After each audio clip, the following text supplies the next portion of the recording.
तुम्हा सर्वांना भारती किचनमध्ये.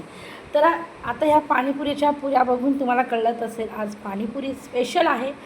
आणि खरंच आम्ही घरगुती पाणीपुरी खाण्यात खूप पसंती देतो.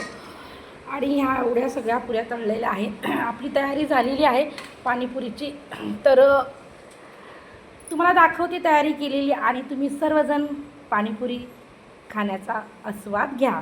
चला तरी मग हे आपलं सर्वांचं फेवरेट खट्टा मिठ्ठा तिखट पाणी मस्तपैकी थंड पाण्याने केलेलं आहे का. तर आता उन्हाळा आहे आणि मस्तपैकी गोड पाणी आंबट तिखट गोड असतं मस्तपैकी.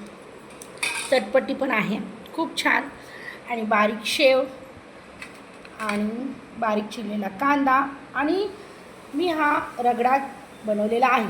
तो पौष्टिक बनवलेला आहे जेणेकरून लहान मुलाला पण खायला आरामात येईल. यामध्ये मी मस्तपैकी हिरवे मूग आपले पिवळे मूग आणि त्यानंतर मस्तपैकी बटाटा हा पौष्टिक रगडा तयार केलेला आहे. तर तुम्ही सर्वांनी पाणीपुरी खायला यायचं बरं का.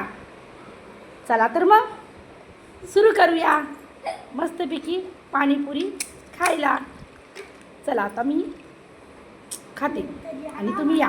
बाय.